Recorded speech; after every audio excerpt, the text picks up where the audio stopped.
Good morning. Good morning mga kabalay. So ngayon, eto medyo late tayong pumasok.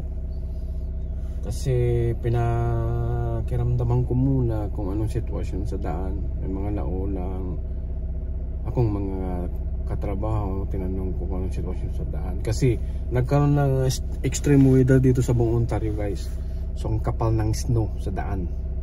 So binabala ko sana hindi pumasok. Yun nga, nante ko pa rin na malaman yung resulta ng school board ni Paul kung may pasok si Paul. Yun, nag-decide sila na wala silang pasok ngayon. Kaya heto, at malilit tayo napapasok sa trabaho kasi yun nga, ang cause na hindi natin pagbiyahe ng maaga papunta sa work. So far, sabi naman nung katrabaho ko, passable naman yung daan. So makikita natin sa daan guys, napakakapal ng snow. So magdamag na snow to guys, magdamag na snow, snowstorm pa. Iyan, so hindi ko alam kung anong magiging sitwasyon natin.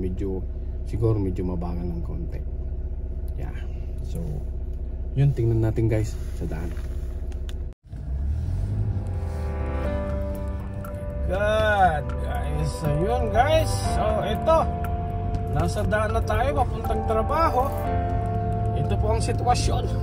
Naku. So makikita nyo guys, ito ang buhay namin dito sa Canada. Naku. Baka iniisip nyo na napakadali ang pamumuhay dito. Kahit na ito, palangis to kung maaari, karamihan sa amin ayaw na magtrabaho muna. Pero ginaganap pa namin kasi sa bayaran. Kaya ng mga bayaran, mga expenses, konting kita na pwedeng ipadala sa inyo mga kamag-anak. So samantalang kami rito, ito ayun guys, so ito po ang snow. So makikita nyo dyan sa paligid, oh, napakakapal.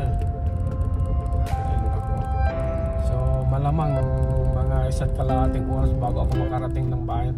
So makikita nyo yung mga sasakyan dyan sa mga gilid ng bayan, natabunan ng snow. So ito, extreme weather in Ontario. Yan, oh my god. Kasi sana hindi tayo tumirik guys, no? Hopefully pinaka winter time naman tayo, pero hindi tayo pwedeng magmadali. Kasi pag nagmadali tayo at nadulas, nako, lalong napakalaking aberya. Ayan, pinipilit po natin lahat gawa ng paraan para makapagtrabaho. Oh my god, salamat na lang. So tuloy-tuloy po kasi itong snow guys, magdamag. Kaya ito ang sitwasyon dito ngayon. So itong main road na to, na-shovel na to guys ha. So na-shovel na. So lalo na yung mga private road diyan sa mga ibang area ng Ontario na hindi na siya shovel. Naku, tingnan nyo yung mga tao sa gilid dyan na siya shovel.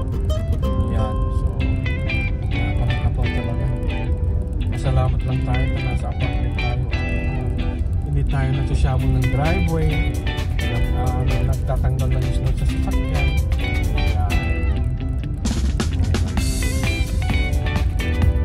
Yun guys, kita-kits tayo maya-maya. Makita natin kung paano yung sitwasyon.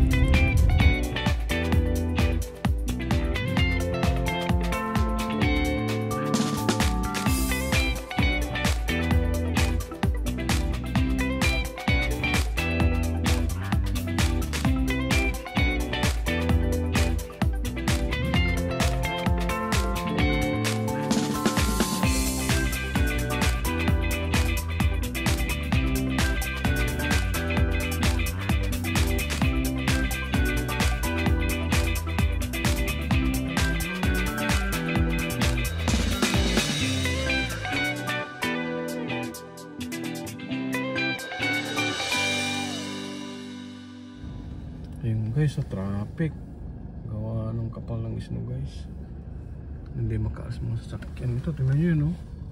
Oh, ang kapal ng snow na yan. Ako, kapal ng snow. Tingnan mo yung sasakyan, oh. Ang kapal ng snow na yan. Ayun, oh. Oh my goodness. So yun. So ito guys ang sitwasyon dito sa amin. Yan.